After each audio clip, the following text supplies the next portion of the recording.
Papa, makiusap. Hayaan niyo na sana akong piliin kung sino ang para sa akin.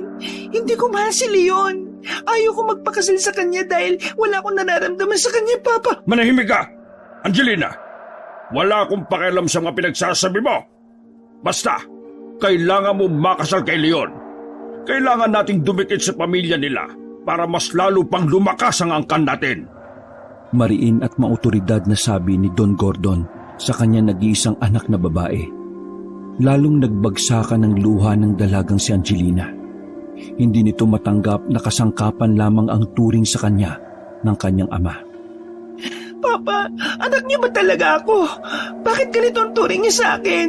Para akong walang sariling isip. Bakit ka ba nagkakaganyan? Parang hindi mo naman alam ang sistema ng mga mayayamang angkan. Kung wala magsasakripisyo, lahat tayo ay babagsak. Isipin mo na lang ang iba pa nating mga kamag-anakan. Lahat sila ay umaasa sa atin.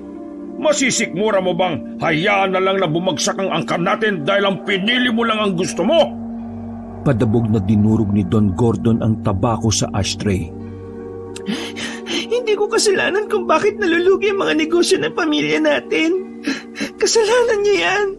Kung hindi sana kayo nagsusugal, edi sana wala tayong problema ngayon.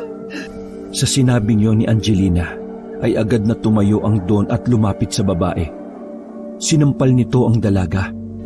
Sa lakas ng sampal, ay natumba ang babae at sumadsad sa sahig. Tumama pa ito sa paa ng boy na si Amboy. Napahawak na lamang ang babae sa kanyang pisngi. Hindi siya makapaniwala na magagawa yun ng kanyang ama. Agad na tumakbo si Angelina palabas ng kanilang bahay. Tila umuusok naman ang ilong ng Don at wala man lamang itong naramdamang konsensya sa kanyang ginawa. Samantala, nasa gilid lang ng sala si Amboy noong mga sandaling yon. Hindi siya makaalis dahil sa pagkailang sa Don. Kinakabahan kasi siya na baka siya naman ang pagbalingan. Hindi na kasi bago sa binata ang pagmamaltrato ni Don Gordon. Sa unang 2 buwan pa nga lang niya ng paninilbihan doon, napagbuhatan na kagad siya ng kamay ng Don. 1 taon pa lang si Amboy sa mansyon ng mga Alvarez. Lumuwas pa talaga siya sa Iloilo para lamang manilbihan. Bukod sa gusto niyang kumita, may iba pa siyang motibo kung bakit pinilit niyang makapasok sa mansyon na yon. Kailangan niya kasing makalapit sa mga Alvarez. Nang sa ganon, ay madali niyang malalaman kung papaano niya magagawa ang kanyang paghihiganti. 6 na taon bago siya pumunta roon. Nanay niya ang unang napadpad doon para maging kasambahay. Hindi naging maganda ang buhay ng kanyang ina sa poder ng mga Alvarez. Noong mga panahon kasi na yon, ay masyadong makati ang Don. Lahat na lang ng babae ay pinagsasamantalahan niya. At kasama na nga roon ang ina ni Amboy. Hindi naman kasi may kakaila na maganda rin ang kanyang ina. Dahilan para maging takaw pansin ito sa mata ng Don. Dahil sa pang-aabuso at pangmamaltrato ng Don sa nanay ni Amboy, nawala sa sarili ang ginang. Nabaliw ito dahil hindi na nito kinaya ang trauma na halos gabi-gabi na lang na bumabalik. Kalaunan, nagpakamatay na rin ang kanyang ina. Makakaganti rin ako sa iyo balang araw. Tandaan mo yan, Don Gordon. Bulong ni Amboy nang lumabas na ng sala ang Don. Pinagpatuloy na lamang niya ang paglalampaso sa sahig. Kailangan niyang linisin ang malaking sala na yon dahil kapag sumapit na ang gabi, darating ang mga bisita ni Don Gordon. Mabubugbog na naman siya kapag may nakitang dumi. Pagkatapos niyang malampaso, ay inasikaso na rin niya ang mga halaman na kailangan niyang gupitan. Pagdating niya roon, ay inabutan niya ang dalagang si Angelina. Nakaupo ito sa gilid ng halamanan. Aalis na sana siya dahil hindi rin naman niya maaaring paalisin ng babae. Ang kaso nga lang, ay biglang nagsalita si Angelina na dahilan para napahinto siya. Amboy, tama ba? Tanong ng babae. Napahigpit ang hawak ng binata sa malaking gunting. Kinakabahan siya at nahihiya. Hindi niya alam kung papaano niya kakausapin ang dalaga. Lumapit ka. Sabi pa ni Angelina at tumarap ito sa lalaki. Bakit po? May nagawa po ba ako mali? Mahinang sabi ni Amboy habang nakayuko. Kung ikaw ang tatanungin, tama ba na tanggapin mo na lang ang isang kapalaran na hindi mo naman gusto? Napalunok ng laway si Amboy sa tanong na yon. Pero batid niya na tungkol yon sa pagtatalo ng Don at ng dalaga. Ngunit inisip na rin niya na magandang pagkakataon yon para magtanim ng galit sa puso at isip ng babae. Ha? Kung ako lang po ang tatanungin, hindi po ako sang-ayon sa ganun.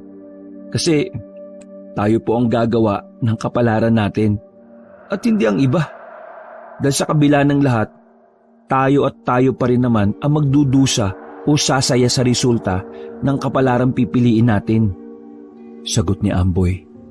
Pasimpleng tiningnan ni Amboy ang babae. Nakita niya na napangiti si Angelina sa kanyang sinabi.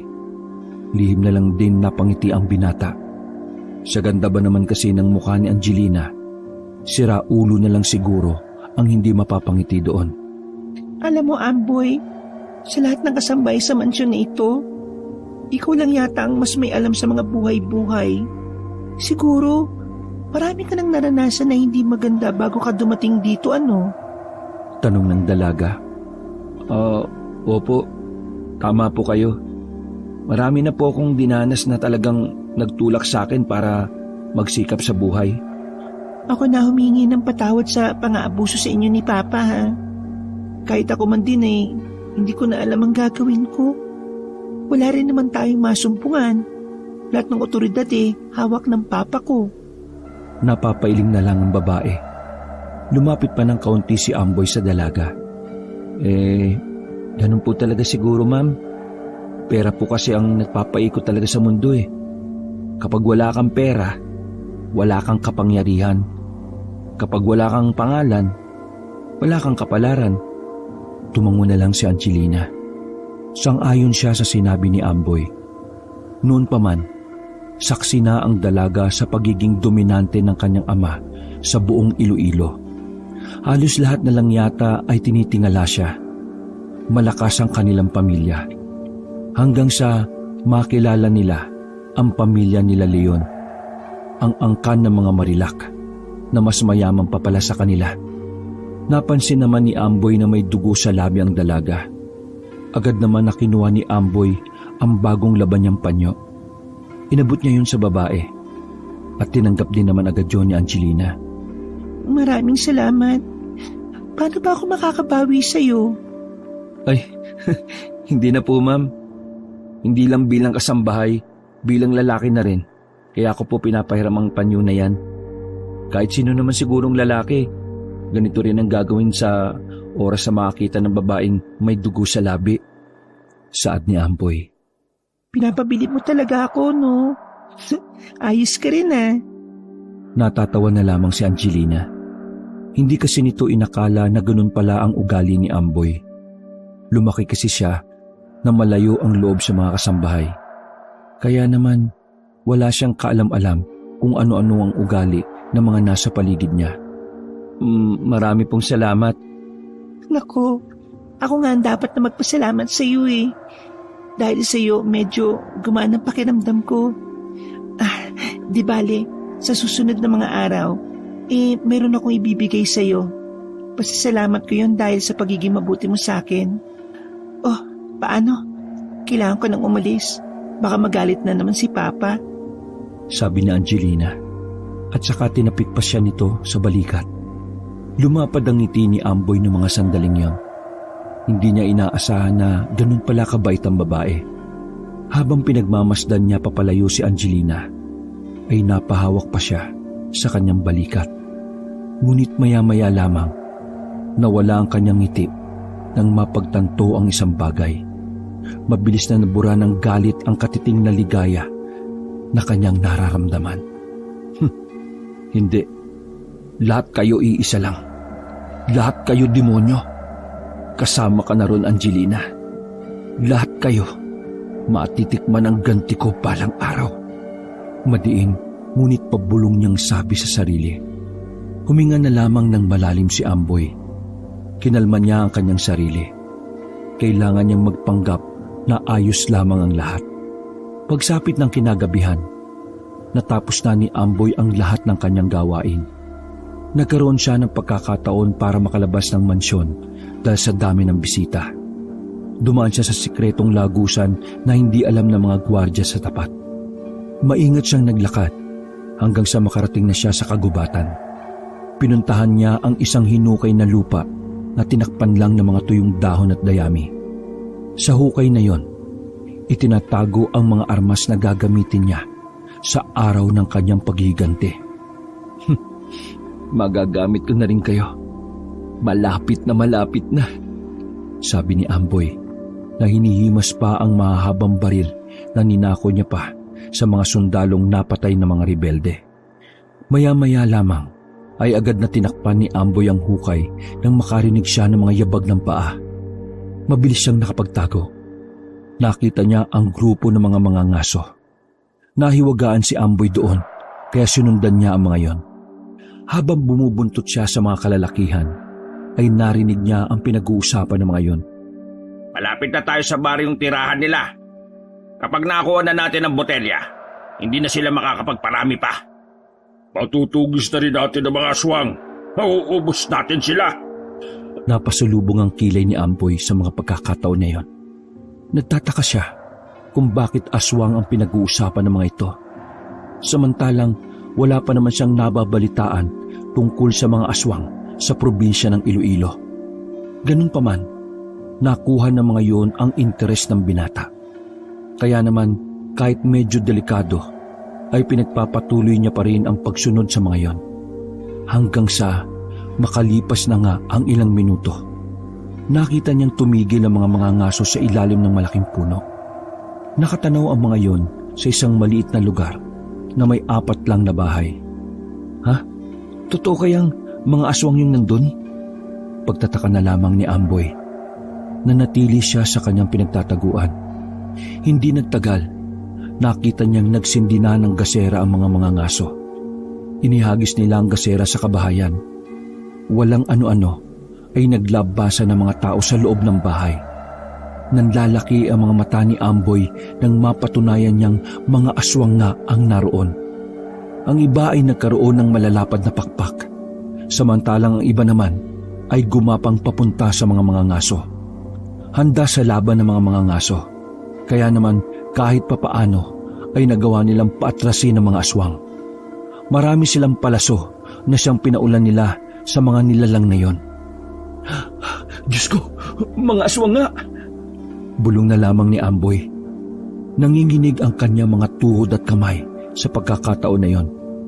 Pinono, nakuha ko na ang botelya! Sigaw ng isang mangangaso.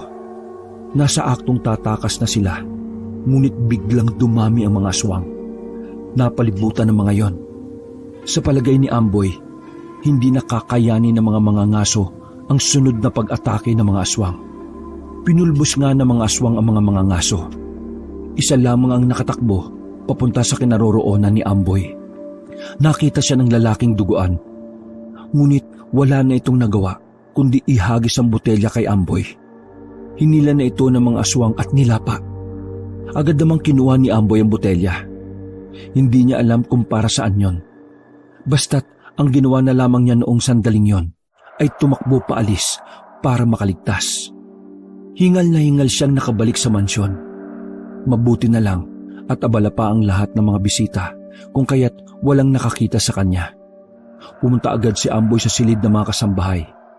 Sakto na wala pang tao roon kaya sinarado niya kagad ang pinto. Pinagmasdan niya ng maigi ang botelya. Walang nakalagay na kahit anong tatak o pangalan man lang. Pero malakas ang kutob niya na mahalaga ang botelyang yun sa mga aswang.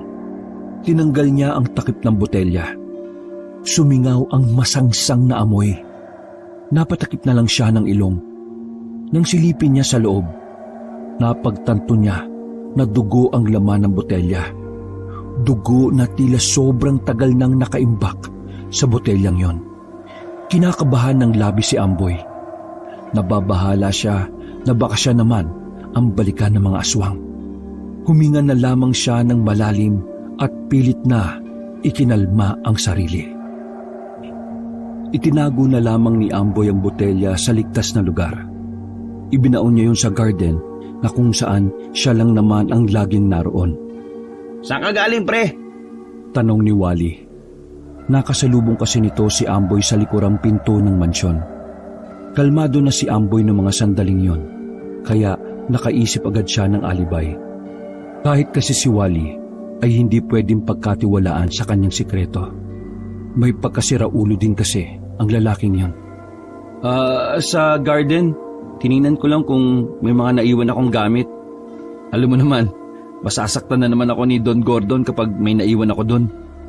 Tiningnan ni Wally si Amboy mula ulo hanggang paa. Oh, bakit? Tanong ni Amboy. Wala naman. Para kasing iba yung datingan mo ngayon eh. Pero, hayaan mo na. Siya nga pala. Kilala mo ba kung sino yung mga bisita ni Don Gordon ngayong gabi? May pagkasabik ang mukha ni Wally nang sabihin yon. Malamang mga kasosyo sa negosyo. Sagot naman ni Amboy at inalis pa ang nakaakbay na braso ni Wally. Hindi. Ang pamilya Marilac, si Leon kasama. Namamanhi ka na yata. Di ba pare, sikat na boksingero yang si Leon? Gusto ko nga sana magpa-autograph kaso nakakahiya eh. Tigilan mo yung kahibangan mo, Wally. Wala silang pakialam sa mga katulad natin. Mabugbog ka pa ni Don Gordon sa gagawin mong yan eh. Paalala naman ni Amboy sa kasama. Napabugan na lang ng hangin si Wally sa pagkadismaya. Batid nitong may punto naman si Amboy. Tapos mo na ba yung pinapalinis sa iyo sa bubong ng mansyon? Tanong ni Amboy. Tapos ko na, kaninang hapon pa. O sige, papasok na ako sa kwarto natin ha. Magpapahinga naman ako. Pero Amboy, sino magliligpit ng mga kalat nila sa sala? Tanong naman ni Wally. Di si Manang Tita na lang ang bahala doon. Mga wala na nga sila halos ginagawa dito sa mansyon eh. Puro na lang sila sa kusina. May halong inis na sabi ni Amboy. Napatango na lamang si Wally. Naglakad na si Amboy papasok sa kanilang silid. Nakahinga siya ng maluwag. Nang makaiga na siya sa ibabaw ng double deck, hindi pa rin mawala sa kanyang isipan ang mga nangyari sa kagubatan. Nababahala siya dahil medyo malapit lang yun sa mansyon.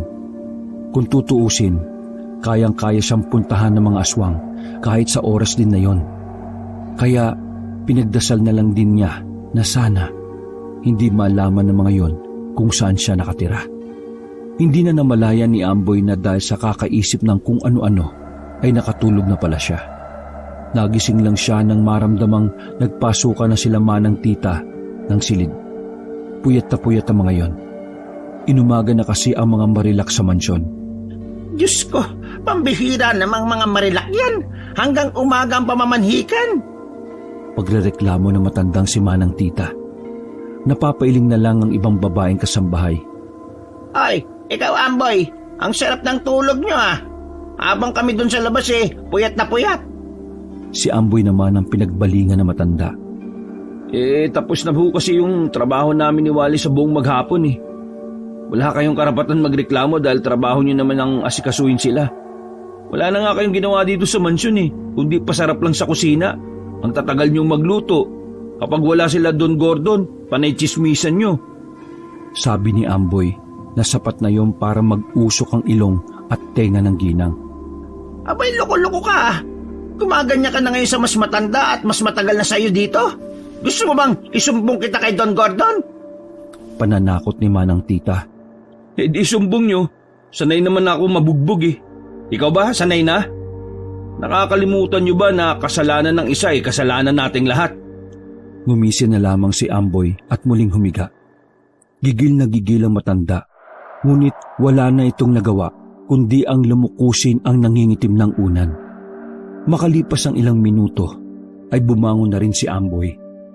Nagising na rin si Wally dahil ito ang kapartner niya sa maraming gawain sa mansyon. Inaantok pa ako, pre. Sabi ni Wally habang pinuputol nila ang mga ligaw na damo sa kabilang parte ng hardin. Ano? Inaantok ka pa rin? Sabay naman tayong natulog kagabi ah. Ilang niya ka kasi, Amboy eh. Lakas mo laging umilik eh. At saka, pagising-gising kasi ako, pre. May kumakatok kasi sa bintana natin. Ibig kong sabihin, parang may tao sa labas tapos nagpupumilit na buksan. Napatigil sa pagtatabas si Amboy nang marinig yun mula sa kasama.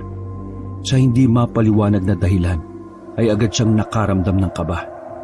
Oh, ayos ka lang ba? Bira ka naman oh. Natakot ka naman kaagad. Natatawa na lamang si Wally. Hindi na nakapagsalita pa si Amboy. Unang pumasok sa utak niya ang mga aswang. O sige na, tapusin na lang natin to. Para mamaya maihatid na natin sa mga Marilak yung pinapaabot na alak ni Don Gordon. Wika ni Wally. Ha? Oo, sige. Naging abala ang dalawa sa trabaho nung umagang yon. Bukod sa hardin, ay pinagtatatabas na rin nilang lahat ang damo na tumutubo sa palibot ng mansyon. Bandang hapon na sila natapos. Nagpahinga kasi sila ng tanghali dahil sobrang init ng oras na yon. Pagpasok ng dalawa sa mansyon, nasa sala pala si Don Gordon. Sinenyasan ni Don Gordon na lumapit sila. Ramdam na ni Amboy na kinakabahan na si Wally. Sa kanilang dalawa kasi, si Wally ang duwag. Takot na takot itong nasasaktan. Ay, kayong dalawa, inihanda nyo na ba ang pinapaabot ko sa mga Marilak? Tanong nandun sa kanila. Si Amboy na ang naglakas ng loob na sumagot. Opo, nakahanda na po. Pati na rin yung sasakyan na gagamitin namin. Sabi ni Amboy. Kung ganun lumakad na kayo. Hindi kayo pwedeng mahuli dahil baka magalit si Don Pacheco. Sabi naman ni Don Gordon. Tumango na lamang ang dalawa. Parang nabunutan ng tinik sa lalamunan si Wally nang lumabas na sila ng mansyon. O Wally, mauna ka na sa labas ha. May nakalimutan ako eh. Oo sige, basta bilisan mo ha. Pinagmamadali na tayo ng Don eh. Pumunta si Amboy sa hardin. Kinuha niya ang ibinaon niyang botelya. Dadali niya yon kung sakaling may makasalubong silang aswang. Hindi siya magdadalawang isip na ibalik yun. Yun na lamang ang naiisip niyang paraan para mawala na sa isip niya ang mga pangamba. Bumiyahin na agad sila pagkabalik ni Amboy kay Wally.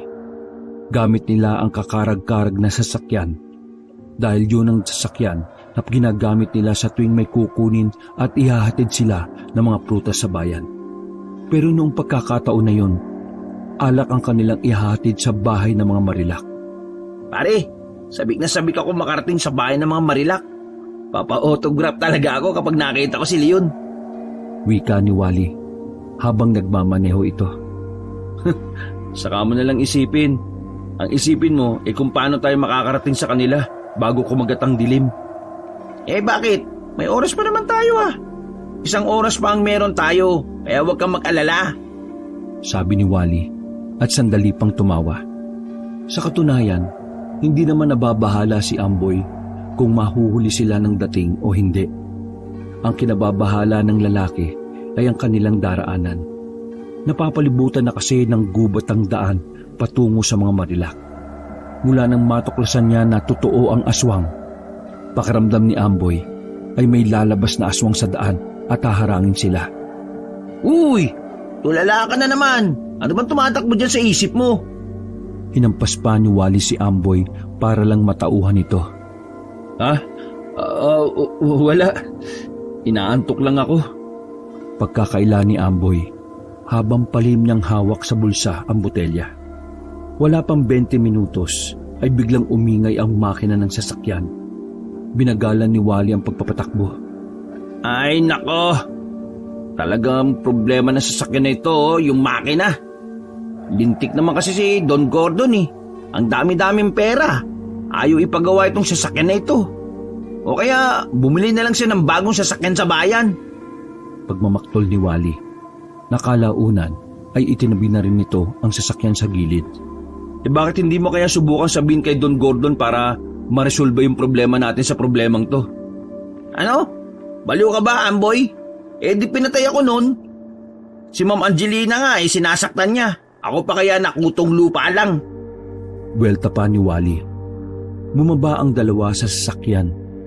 Pumunta sila sa harapan dahil tuluyan na kasing umuusok ang makina.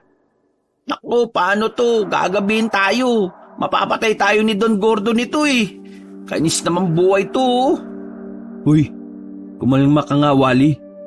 Kaya hindi gumagana yung utak mo eh. Puno ng kaduwagan. Tinulak pa ni Amboy ang lalaki at inago ang yabe. Oh, ano? Marunong ka ba magayos?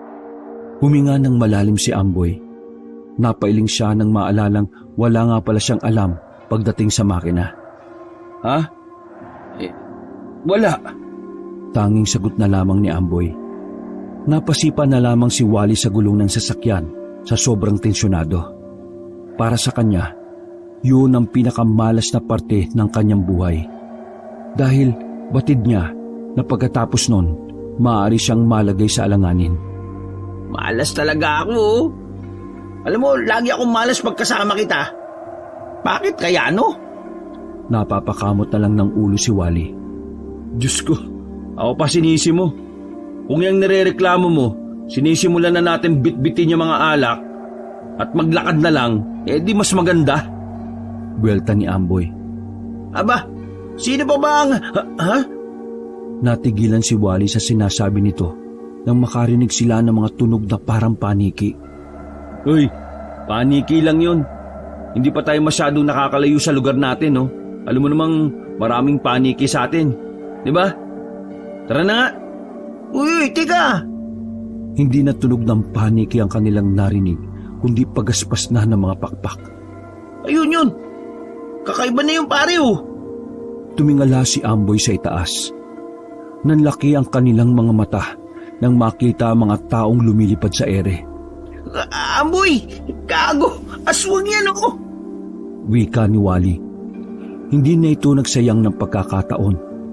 Tumakbo ito at naiwan si Amboy sa kanyang kinatatayuan. Tila napako ang mga paa ng lalaki. Hindi siya makagalaw dahil sa takot na kanyang nararamdaman. Mas lalo pa siyang kinabahan nang makitang pababa ang mga yon. Makailang ulit siyang napalunok ng laway. Pagkalapag ng mga aswang sa kanyang harapan, ay tuluyan ang nag-init ang kanyang buong katawan. Para siyang lalagnatin sa mga pagkakataon na yon. Mga kasama, meron na tayong makakain ngayong gabi. Tuwang-tuwa ang isang aswang. Naghiyawan ng mga aswang.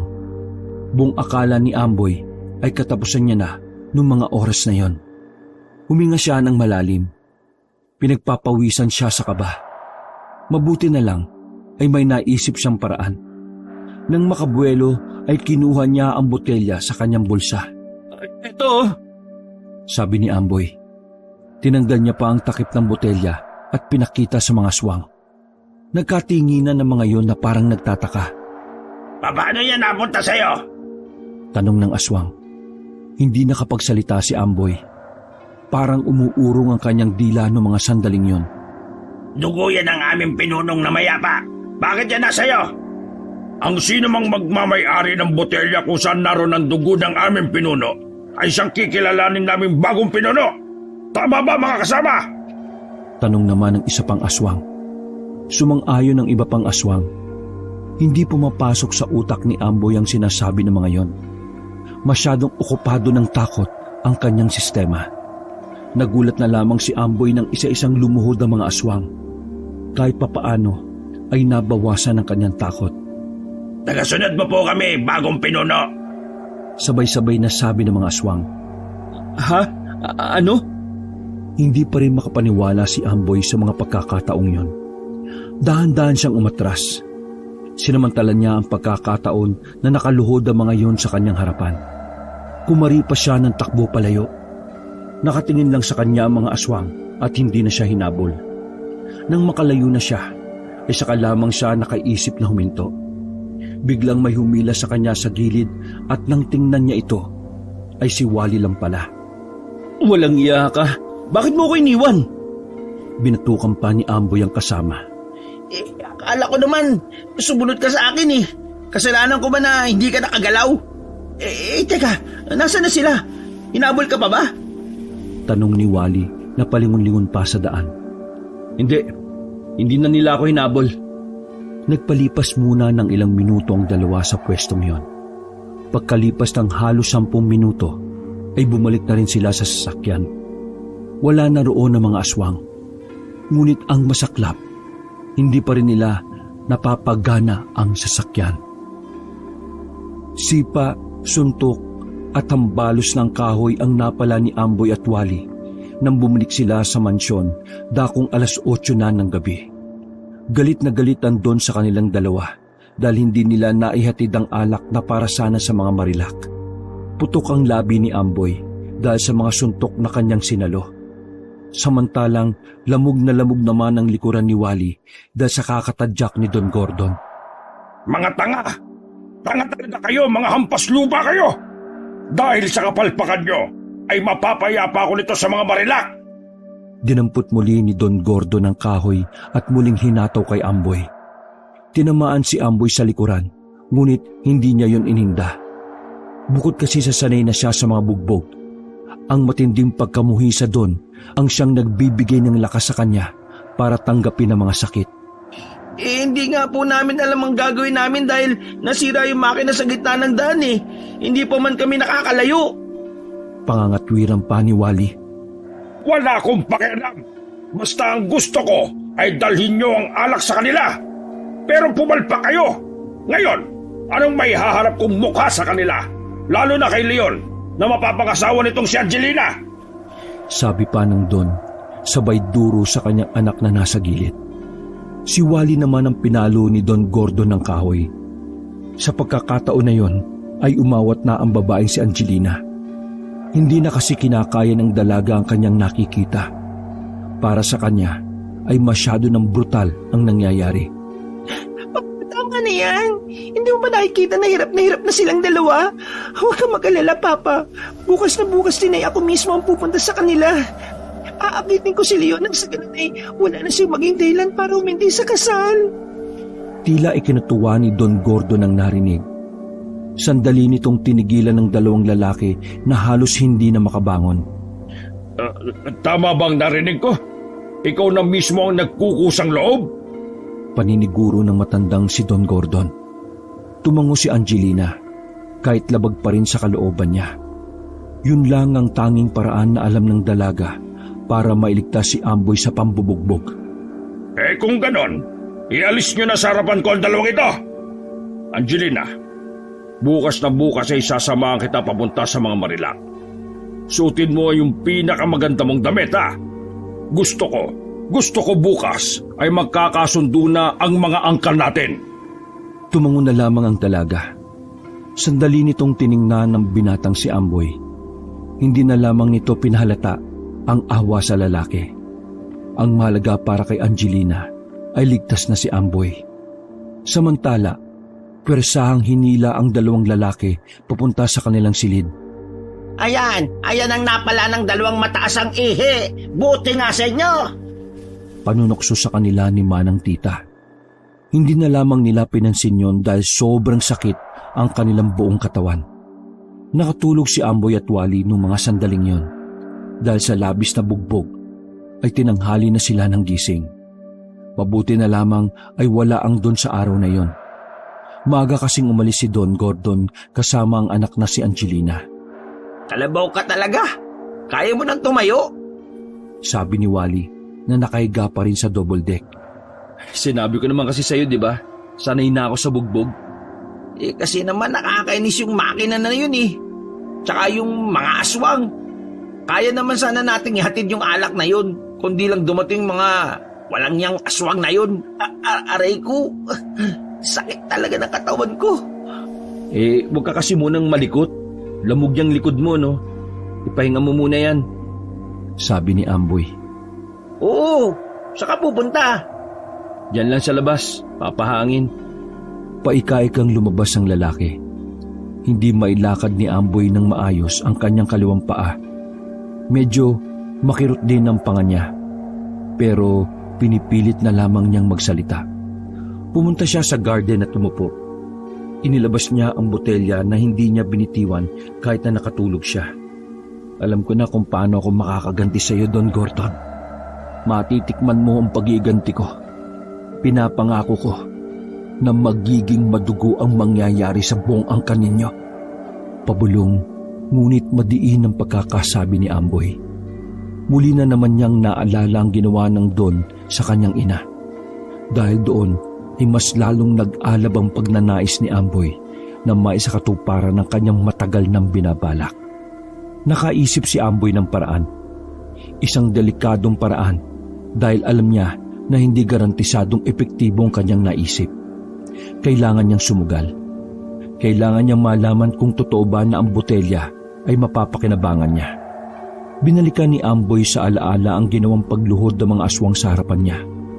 Dahil doon, nagkaroon ng pag-asa ang binata.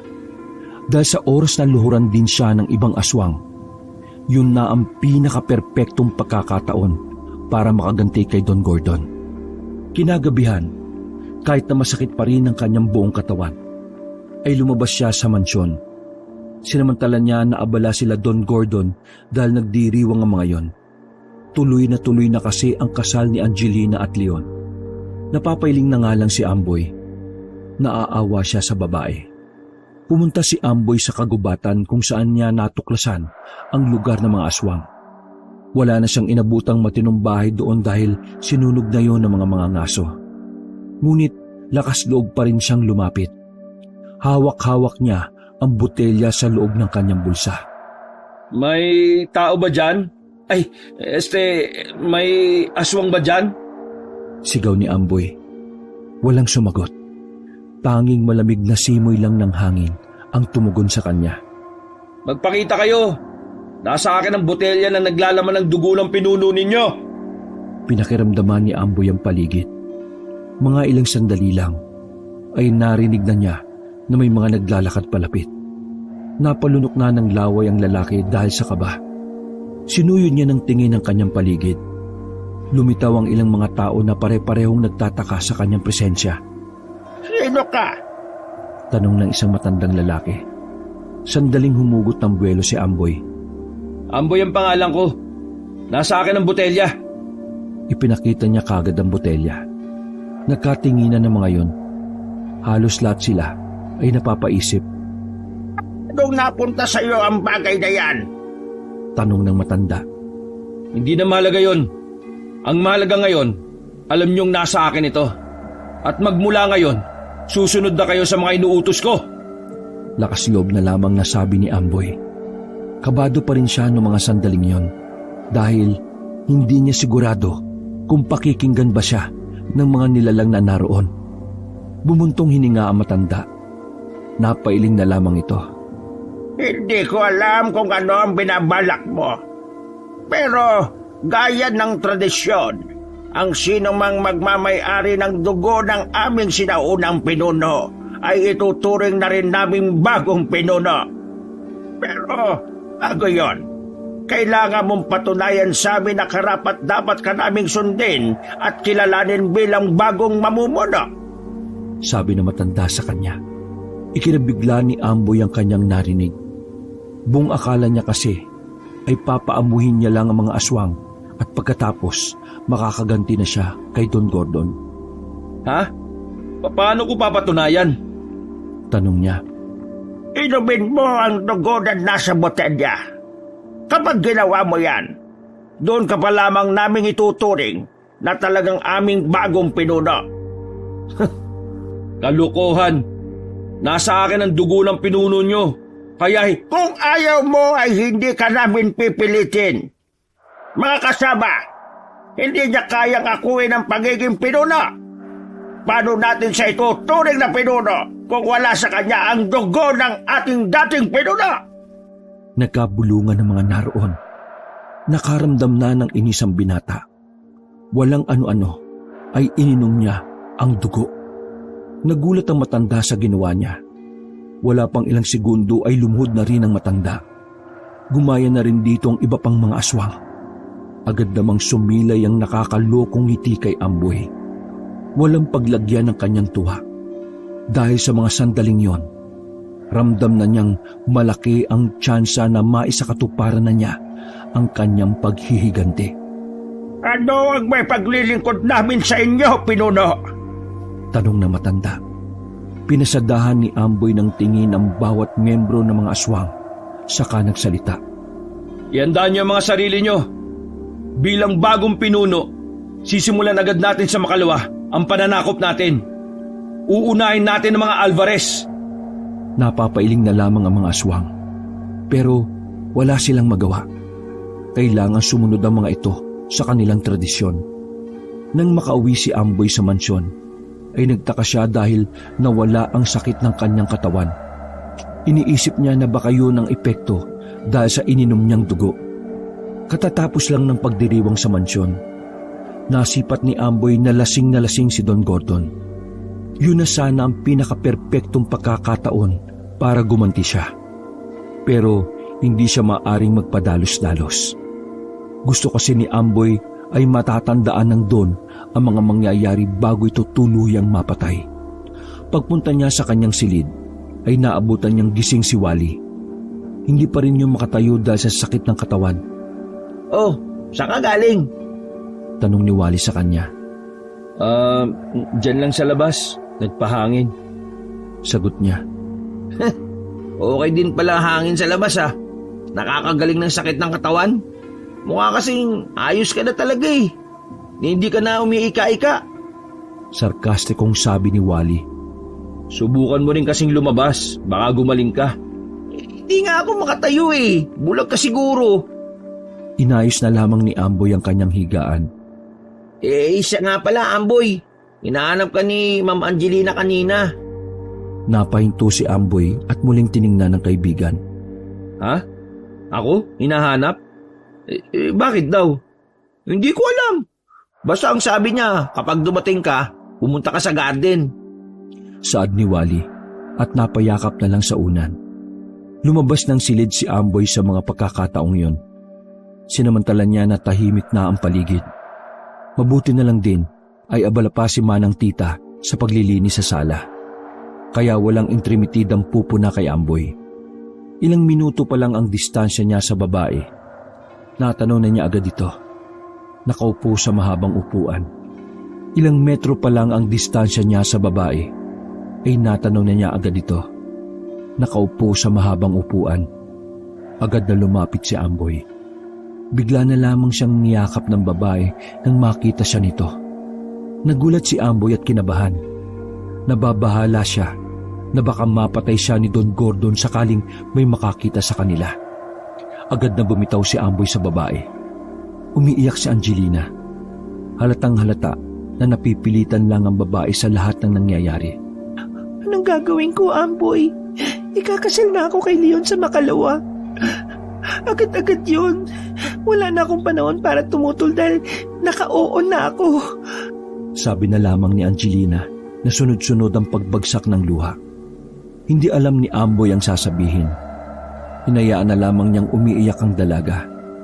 Makalipas lang ng ilang minuto, ay tumahan na rin ito. Dito palang nagkaroon si Amboy ng lakas ng loob na magsalita. Alam niyo, ma'am, turo sa akin ng nanay ko noon na kapag may gusto kang isang bagay, dapat hindi ka papayag na hindi mo yun maabot. Lahat ng makakahadlang, dapat lalagpasan mo. Nagsalubong ang kilay ng babae. Anong koneksyon niya sa problema ko? Hindi ko nga gusto si Leon. Nalilitong sabi ng babae. Pero may iba kang gusto. At yun ang abutin mo, hindi si Leon. Pasensya na po Medyo tahasan na yata yung bibig ko. Napaisip si Angelina sa kanyang narinig.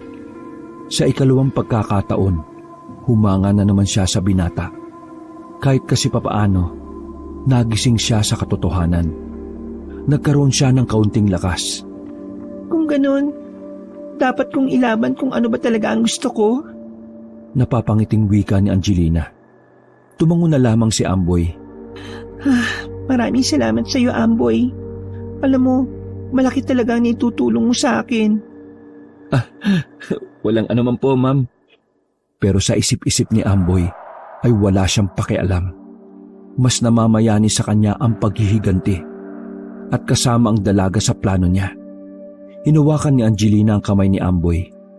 Ramdam ng binata ang malambot na kamay ng babae. Amboy, pwede mo ba akong samahan? Tanong ni Angelina. Apo? Saan po? Nagtataka niyang tanong. Sa kagubatan. Kagubatan?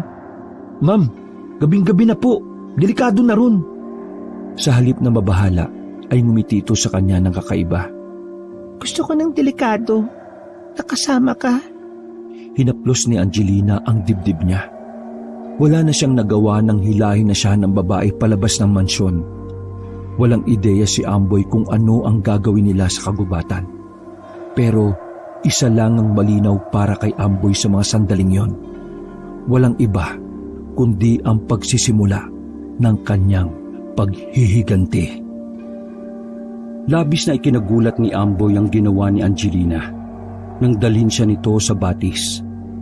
Biglang tinanggal ni Angelina ang suot na manipis na pantulog. Pinagpawisan ng malamig si Amboy. Yung kasi ang kauna-unahang pagkakataon na nakakita siya ng katawan ng babae. Aminado siya na sa oras na yon ay labis siyang nasasabik. Kahit may kaba, ay nararamdaman niya ang biglang pag-init ng kanyang katawan. Di ba sabi mo, abutin ko kung ano man ang gusto kong abutin? May halong landi ang tinig ni Angelina na siyang nagdudulot ng kakaibang ligaya kay Amboy. Ha? Oo nga, nasabi ko po yun. Mabilis na lumapit sa kanya si Angelina.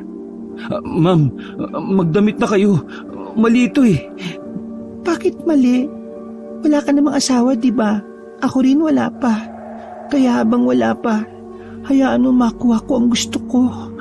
Pero ikaw ang gusto ko makuha, Amboy. Hindi mo ba naiintindihan?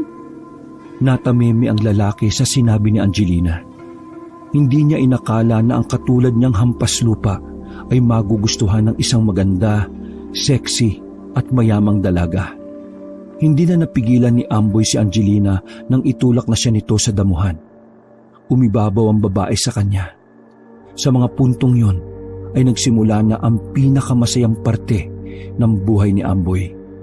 Puro halinghing lamang ang maririnig sa kagubatan. Sinasabayan niyo ng pag-alo ng katawan ni Angelina. Halos mabaliw-baliw naman si Amboy sa kanyang nararamdaman. Hindi nagtagal ay sabay na nilang naabot ang rurok ng kaligayahan. Pagod na pagod ang dalawa.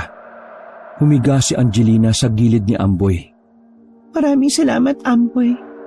Dahil sa'yo, parang nakarating na rin ako sa langit. Nakangiting wika ni Angelina. Ginulat mo ako eh.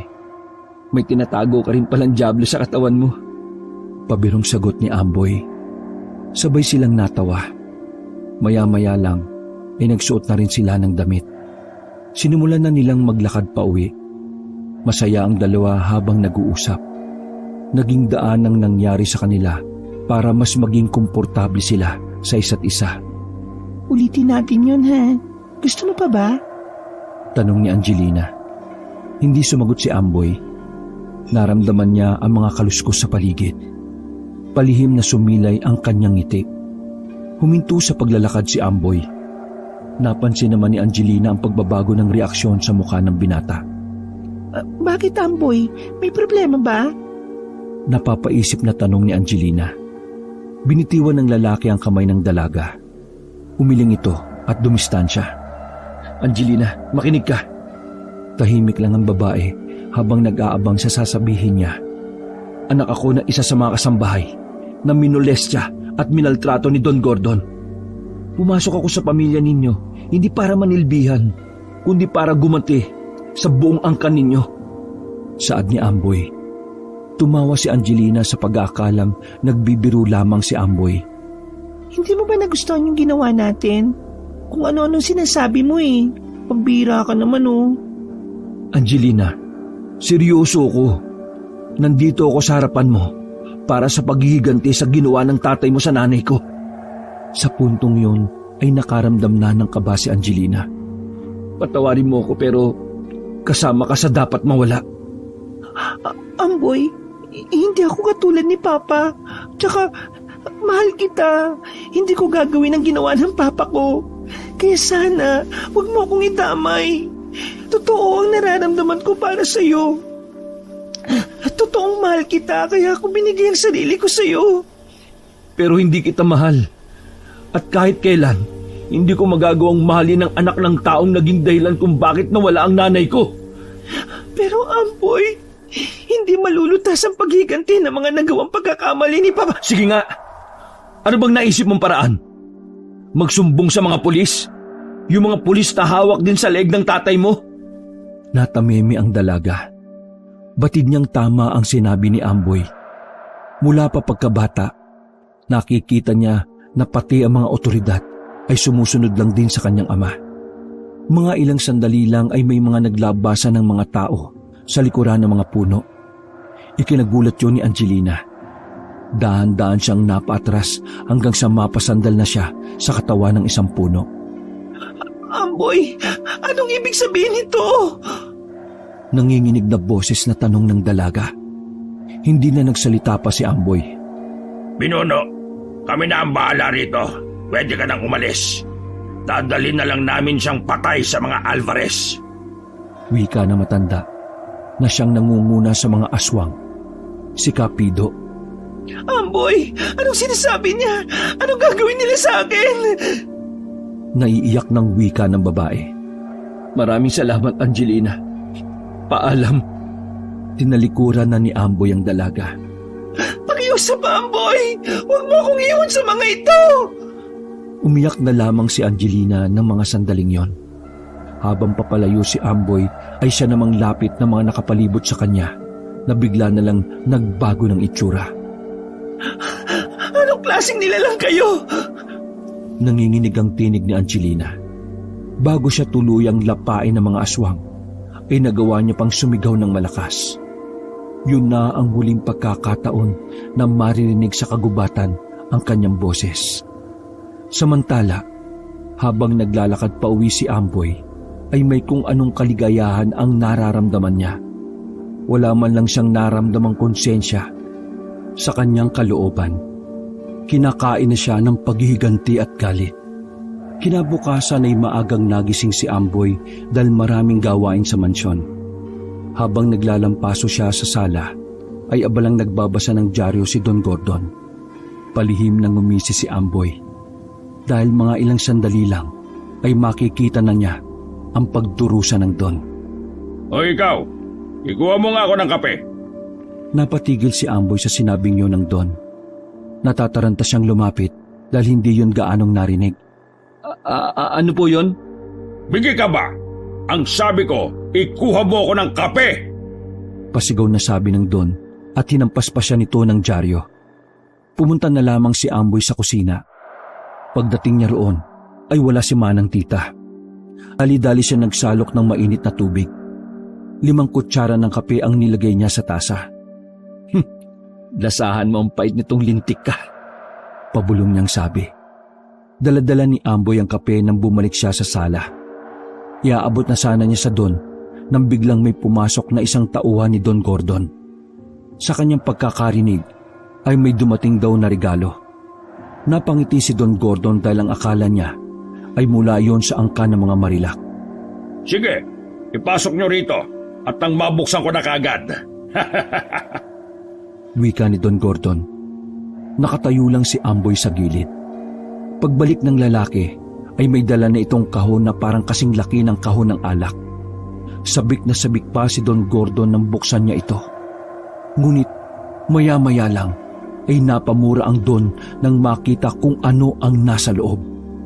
Nanginginig ang kamay ng Don. Ang kanyang naglalakihang mata ay direktang nakatingin sa laman ng kahon. Hindi makapagsalita ang Don sa sobrang gulat. Habang ang tauhan naman niya ay nasuka na lang din. Ulo ni Angelina ang naroon sa kahon. Napadilat pa yon at nakalabas ang dila. Sino? Sino ang gumawa niyan? Sino ang pumatay sa anak ko? Magkakahalong emosyon ang nararamdaman ni Don Gordon. Galit na galit ang Don. Kahit sa pagkawala ng kanyang anak, ay wala ng kasal na magaganap. Sa kabilang banda, ay natatakot na din siya. Wala siyang ideya kung sino ang maaring gumawa ng bagay na yung kay Angelina. Blanco ang isip niya at wala siyang maisip kung sino. Sino? Sino ang pumatay sa anak ko? Sa lakas ng sigaw ng Don, ay narinig na yun ng lahat ng tao sa mansyon. Habang nagluluksa at gulat na gulat ang lahat, naroon si Amboy sa gilid. Seryosong nakatingin lang kay Don Gordon. Hindi niya ipinakita, pero sobrang saya ng kanyang kalooban. Napagtanto niya na nag-uumapaw pala ang ligaya kapag nakikitang nagdurusa ang isang masamang tao. Papatayin ko ang gumawa nito! Pinapangako ko, anak! Hahanapin natin ang gumawa nito sa iyo! Niyakap na lamang ni Don Gordon ang ulo ng anak niya. Tingnan natin kung kakayanin mo mga aswang. Pabulong na sabi ni Amboy. Umalis na lamang siya at pumunta sa kanilang silid. Napansin ni Wally ang kakaibang sigla niya. Nagagawa pa nga niyang sumipol-sipol. Uy, Amboy! Ba yata kargada mo ngayon ah? Anong tinira mo? Ang saya mo ah? Pagpuna sa kanya ni Wally. Bakit? Bawal ba maging masaya? Sarkastikong sabi ni Amboy. Hindi naman bawal. Pero paano ka sumaya ng ganyan? May problema sa mansyon. Ano yung narinig ko sa sala? Patay na daw si Angelina? Sinubukang bumangon ni Wally. Kahit papaano ay kaya na rin itong buhatin ng katawan. May nagpadala ng ulo ni Angelina. Ha? Anong sabi mo? Gulat na sabi ni Wally na muntikan pang malaglag mula sa ibabaw ng double deck. May nagpadala ng regalo kay Don Gordon. Tapos, ulo pala ni Angelina ang laman. Pag-uulit ng lalaki. Sandaling natahimik si Wally. Nakatingin lang ito ng seryoso kay Amboy. Para kasi kay Wally ay hindi normal ang reaksyon ng kasama. Kung tutuusin kasi, dapat lahat sila ay kabado. Kilala kasi nila si Don Gordon. Kahit wala silang kinalaman sa pagkamatay ng dalaga, maaari pa rin silang mapagbintangan o kaya naman ay mapagbuntungan ng galit. Pre, di ba ikaw yung huling kasama ni Ma'am Angelina kagabi? Nawala ang ngiti ni Amboy sa kanyang narinig. Oo, bakit? Pinagbibintangan mo ba ako? Seryoso ring tanong ni Amboy. Umiling si Wally. Baliw, hindi. Iniisip ko lang na ikaw lang ang pwedeng mapagbintangan kapag nalaman na ikaw ang huling kasama. Malalaman lang nila yon kapag sinabi mo. Ikaw lang naman ang nakakaalam eh. Amboy, paano kung may iba palang nakakita sa inyo? Kumalma ka lang, Wally. Sigurado kung walang ibang nakakita sa amin. Tsaka, ano kung meron? Wala naman akong ginawa kay Angelina. Napapailing pa na sabi ni Amboy. Hindi ito makatingin ng maayos kay Wally. Saan ba pumunta si Ma'am Angelina pagkatapos niyong mag-usap? Ay nako, Wally, ang dami mong tanong. Bahala ka sa buhay mo. Kung iniisip mong may kinalaman ako sa pagpatay sa kanya, diyan ka na nga muna.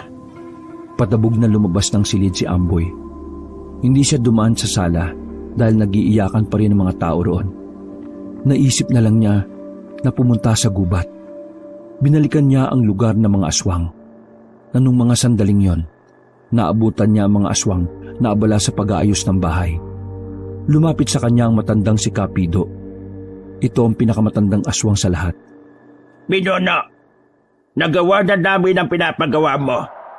Kinain namin ang katawan ng babae kagabi at pinadala namin sa mansyon ang ulo niya. May pagmamalaking wika na matanda. Magaling ang ginawa nyo. Pero may isa pa ako ipapagawa sa inyo. Tumingin ang matandang si Capido sa kanya. Ngumiti ang matanda nang mabasa ang tumatakbo sa utak ng binata. Punong-puno ng galit ang mga mata mo. Kaya alam ko na kung ano ang sasabihin mo. Paghihiganti. Hindi nagsalita si Amboy. Napangisi lang siya dahil sa katalasan ng obserbasyon ni Capido. Gusto mong gamitin kaming mga aswang para gumanti sa donayon? Walang problema. Dahil ikaw na ang bago naming pinuno, gagawin namin kung ano ang gusto mo. Unti-unting sumilay ang nakakalokong ngiti sa mukha ni Amboy. Mamayang gabi, lumusob kayo sa mansyon. Lahat ng nandun ay patayin nyo. Wala kayong ititira na kahit sino.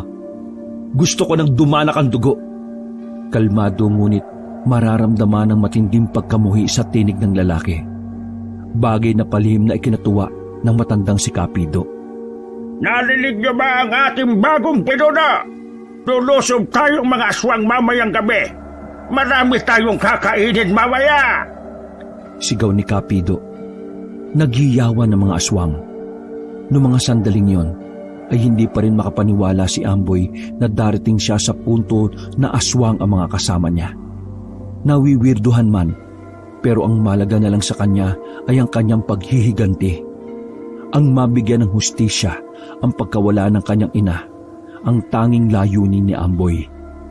Wala na siyang pakialam kung sino ang maaaring madamay.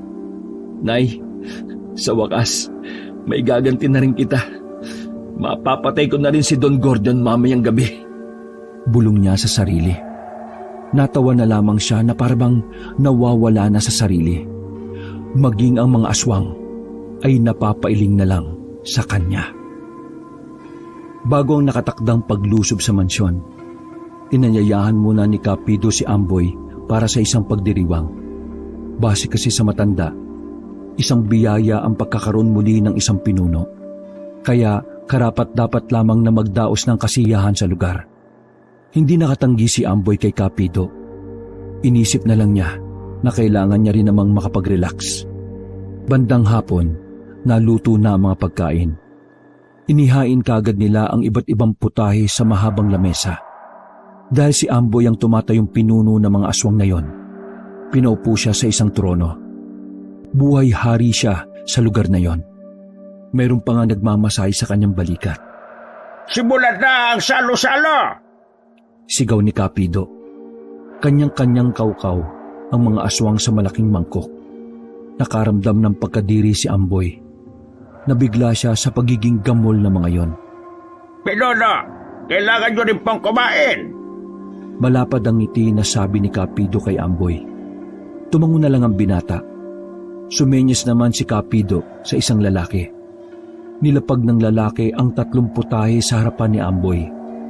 Pagbukas ni Amboy ng takip, umalingaso kagad ang sobrang lansa. Anong luto ba ito? Bakit ang baho? Iritadong tanong ni Amboy. Hindi naman nawawala ang ngiti ni Kapido. Nilaga, adobo at dinuguan. Sagot na matanda. Napulunok ng laway si Amboy. Sa tingin pa lang ay parang hindi na yon kakayanin ng sikmura niya. Tikman nyo na, pinuno. Ang pinuno ng mga aswang ay dapat lang kumain ng mga pagkain aming niluluto. Dugtong pa ni Kapido. Huminga ng malalim si Amboy. Inuna niyang tinikman ang dinuguan dahil paborito niya yon. Napatango si Amboy ng malasahan ng ulam. Masarap ah. Sambit niya. Sige, pinuno, kumain lang kayo. Kinuha na ni Amboy ang mas malaking panandok. Nilantakan niya ang dinuguan. Nang malapit na niyang maubos yon, ay may napansin siyang bilog na bagay na nasa mangkok. Noong una ay inakala niyang itlog lamang yon. Dali-dali niyang sinubo. Ngunit nagtaka siya dahil may kakunatan yon. Nang iluwa niya at tiningnan niyang mabuti kung ano yon, napatayo si Amboy nang makita na yung pala ay isang mata. Ano ba to? Mata to ah! Galit na sabi ni Amboy. Napahinto ang mga kumakain na tumingin sa kanya. Tama ka, pinuno. Mata nga yan ng tao. At ang karne na kinain mo, karne rin yun ng tao. Ano ba masama doon? Pinuno ka naman ng mga aswang. Kitang-kita ang mga naninilaw ng ngipin na matanda dahil sa malapad nitong ngiti.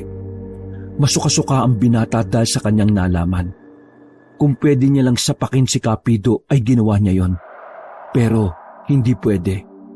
Alam niya na kahit siya ang leader ng mga aswang, na kay Kapido pa rin ang tiwala ng mga kasamahan. Kinalma ni Amboy ang kanyang sarili. Sinikmura niya ang lahat ng kinain. Pilit niya na lang inaalis sa isipan yon na tao ang kanyang kinakain.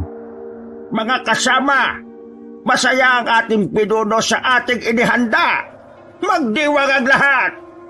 Sigaw ni Kapido at naghiyawan naman ang mga yon. Nagsarado na lamang ang kamao ni Amboy. Tiniis niya na lang yon. Tutal, mangyayari na naman ang matagal niya nang binabalak. Kailangan niyang makisakay sa gusto ng mga aswang. Nang sa ganon ay mapakinabangan niya ang mga ito. Mabilis na lumipas sa mga sandali at kumagat na rin ang dilim. Nagpaalam na si Amboy sa mga aswang matapos maplansya ang mga plano. Pag-uwi ni Amboy ay dumaan siya sa kanyang sikretong lagusan. Tumagos siya sa garden. Doon pa lang ay sinalubong na siya ng paika-ikang si Wally. Pre, bakit umuwi ka pa? Diyos ko, umalis ka na! Sabi ni Wally sa kanya na natataranta muka. Ha? Bakit? Tago ka, hinahanap ka ni Don Gordon.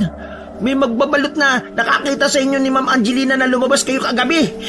Papatayin ka ni Don Gordon. Ikaw ang pinagbibintangan. Uy, sandali. Umalma ka nga lang, para kang tanga. Amboy, baliw ka ba? Paano mo makukuha ang kumalma kung ganyang nasa alanganin ang buhay mo? Sira ulo ka talaga. Umalis ka na, sige na. Tinulak-tulak na ni Wally ang kasama paalis. Pero sa kasamaang palad, may nakakita na sa kanilang tauhan ni Don Gordon.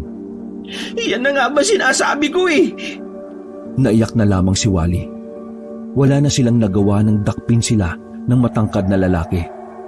Kinaladkad sila ng mga yon patungo sa kinaroroonan ni Don Gordon. Padabog na binalandra ang dalawa sa sahig. Tumama pa ang bibig ni Wally sa lapag. Don Gordon, pinapatakas niya si Amboy kaya dinamay na namin yung isang yan. Sabi ng lalaki. Tumayo si Don Gordon. Galit na galit itong lumapit kay Amboy. Walang ano-ano ay sinikmuraan kagad ng Don ang binata. Magkakasunod pa na suntok ang tinanggap ni Amboy mula sa matanda. Ikaw pala ang pumatay sa anak ko! Gago kang hampas lupa ka!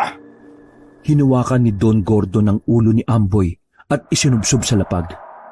Hindi pa nakontento ang Don at kumuha pa ito ng maliit na kutsilyo. Makailang ulit nitong pinagsasaksak ang binata sa hita. Malakas na sigaw lamang ang ginawa ni Amboy. Hindi siya makapalag. Ang pinagdarasal na lang niya noong mga puntong yon ay makarating na ang mga aswang. Bakit mo ginawa sa anak ko yung demonyo ka? Mas demonyo ka. Marami ka ng inabusong mahihirap. Isa na ron ang nanay ko. Pinagsamantalahan mo siya ng paulit-ulit. Pinahirapan mo siya. Ginawa mong impyerno ang buhay niya sa mansyon na ito. Ngayon, wala akong pakialam kung patayin mo ko. Masaya ako mamamatay dahil nabura ko na ang isa sa pinakamahalaga sa'yo. Wala ka ng anak. Mag-isa ka na lang. Isang malakas na sipa sa muka ang tinamo ni Amboy. Sumuka na siya ng dugo at umikot na rin ng bahagya ang kanyang paningin. Ngayong gabi, lahat kayong mga Alvarez ay mamamatay. Dadanak ang dugo dito. Dahil ngayong gabi, matitikman nyo ang bagsik ng mga aswang. Kahit nakadapa, ay nagawa pa rin tumawa ni Amboy. Natigilan si Don Gordon sa sinabi ng binata. Maging si Wally rin ay nagtaka sa sinabi ng kaibigan. Don Gordon, ito na ang katapusan mo. Mauubos na kayong lahat. Narindi na si Don Gordon sa boses ni Amboy. Bumunot na ito ng baril at ikinasa. Ang dami mong sinasabi! Mamamatay ka na lang! Ha? Hindi na naituloy ni Don Gordon ang kanyang sasabihin nang biglang mabasag ang salamin ng mansyon. Nang makakuha ng tiyempo, ay dali-daling gumapang si Amboy sa ilalim ng lamesa. Tanong ni Don Gordon. May isang tao na galing sa labas at duguan ng buong katawan. Halos gumapang na ito papasok sa mansyon. Don Gordon! Don Gordon! May mga aswang sa labas! Pagsabing yon ng lalaki ay agad na nagpaputok ang mga tauhan ng Don. Ngunit nakapalibot na ang mga aswang sa mansyon. Sa bilis ng pag-atake ng mga aswang ay walang nagawa ang kanilang mga baril. Pinagkakakalmot at pinagbububutas ng mga yon ang tiyan ng mga tauhan ni Don Gordon. Hindi rin nakaligtas sa mga kasambahay, lalo na si Manang Tita na pagala-gala sa labas.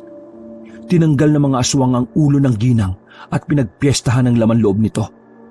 Mga ilang sandali pa, pinasok na rin ng mga aswang ang mansyon. Mabilis naman nakatakbo si Don Gordon papunta sa ikalawang palapag. Habang ang mga tauhan naman niya sa ibaba ay pinagbababaril ang mga aswang. May mga napatay naman sila. Ngunit dahil maliliksi ang mga aswang, ay naubos din ang mga tauhan ng mga yon. Amboy! Tulong! Sigaw ni Wally na nakatayo sa gilid ng malaking paso.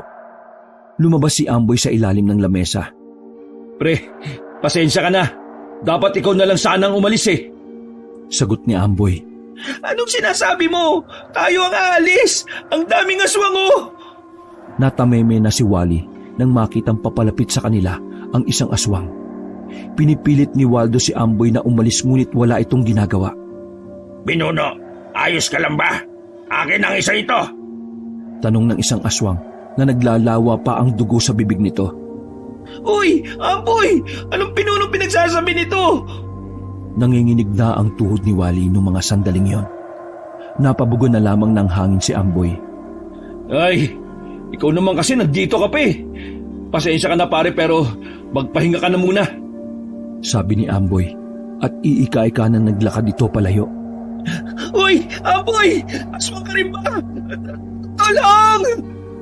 Nilapa na ng aswang ang lalaking si Wally. Sumirit ang dugo nito sa pader at sa sahig. Tatanga-tanga ka kasi. Ay nako. Umakyat si Amboy sa ikalawang palapag ng bahay. Pagsilip niya sa isang kwarto, ay naroon si Don Gordon. Hawak-hawak ito sa magkabilang braso ng mga aswang. Habang sa gilid naman, ay naroon si Kapido na parang kanina pa naghihintay. Pinuno, ito ang inyong hiling. Mapapatay mo na ang taong ito! Nakangiting wika ni Kapido. Pwersahang hinawakan ni Amboy ang mabalbas na baba ng Don. Ano, Don Gordon? Handa ka na bang makipagkita sa anak mo sa impyerno? Nanlilisik ang mga mata ni Amboy ng mga sandaling yon. Walang iya ka. Pagbabayaran mo lahat ng ito. Susunugin kayo ng iba kong angkan kasama ang mga aswang na yan. Nagtawanan ng mga aswang na naglalaway. Susunugin? Paano yan? Patay na ang buong angkan mo. Lahat ng tao sa mansyon, kahit ang mga kasambahay, patay na. Sinabunutan ni Amboy ang Don at saka sinapak sa mukha ng 3 beses. Akala mo ba papatayin kita kaagad? Hindi. Pahihirapan muna kita. Sinenyasan ni Amboy ang mga aswang. Itinali nila yun sa kama. Hinubad ang lahat ng damit. Pinuno, ano ba ang gusto niyong gawin namin? Tanong ni Kapido. Gusto kong iparamdam sa kanya ang unti-unting sakit. Gusto kong namnamin niya ang impyerno ng kalupitan. Tumango lamang si Kapido sa kanyang sinabi. Pinalapit na matanda ang 2 aswang at pumwesto ito sa paanan ni Don Gordon. Teka, anong gagawin niyo sa akin? Mga demonyo kayo! Ilang sandali lang ay nginatngat na ng 2 aswang ang paa ni Don Gordon. Damang-daman niya ang sakit at kirot ng bawat pagbaon ng ngipin ng mga aswang. Hindi pa nakontento ang mga yon. Meron na rin ngumangat-ngat sa kamay ng Don. Habang nakikita ni Amboy na naghihirap ang matanda, ay nakakaramdam siya ng pambihirang kaligayahan. Sobrang saya niya sa kanyang nakikita. Napakagaan ng kanyang kalooban dahil sa wakas ay natupad na rin ang matagal na niyang inaasam. Makalipas lang ng ilang sandali, ay sumali na rin ang ibang aswang. Pinagtulungan nilang kawkawin ang buong katawan ni Don Gordon. Talsikan ng mga dugo sa kama, sa pader at maging sa kisame.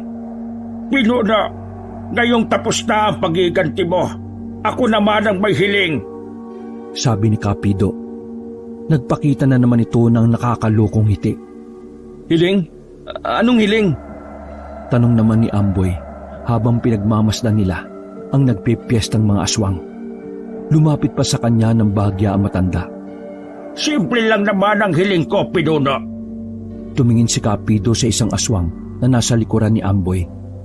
Mga ilang sandali lang, naramdaman na lamang ni Amboy na may bumaon na matulis na bagay sa kanyang likuran. Ang hiling ko ay mawala ka na. Dahil hindi ka namin totoong Pinuno. Isa ka pa ring tao. Agad na sumuka ng dugo si Amboy. Nanlalaki ang kanyang mga mata na nakatingin kay Kapido. Hindi niya inakala na yun pala ang binabalak ng mga aswang. Ang gamitin lang din siya para sa mga pansariling layunin ng mga yon. Traitor! Tanging sambit na lamang ni Amboy at tuluyan ng nanlabo ang kanyang paningin. Wala nang nagawa si Amboy. Bumagsak na lang din siya sa sahig. Tulad nitong Gordon, nilapa lang din siya ng mga aswang. Habang si Kapido naman ay walang humpay ang tawa. Napapailing na lang ito. Para kay Kapido ay tunay ngang madaling lokohin ng mga tao. Mga tao nga naman, pakitaan mo lang ng kaunting kabaitan ay maliliwala na kagad. Bigyan mo lang ng kaunting pabor ay magtitiwala na kagad. Ganyan ang nangyayari sa mga taong bulag sa paghiganti. Dapat lang yan sa mga makasariling katulad mo, Amboy. Sabi ni Kapido. Pinatabi nito ang mga kapo-aswang at siya naman ang kumain at lumapa sa natitirang katawan ng kawawang si Amboy. Kaya inyong tatandaan, ang masamang gawa sa kapwa ay sinusuklian din ng masamang gawain. Walang mabuting maidudulot ang paghiganti sa kapwa. Wakas. Sa iba pang mga magagandang kwento, maaari niyong pakinggan ang mga kwento ni Lolo Pael sa Pamela Clamil Channel at sa Lady Pam at sa Lolo Pael Tales of Horror. Maraming salamat. Muli, ito ang mga kwento ni Kabanong.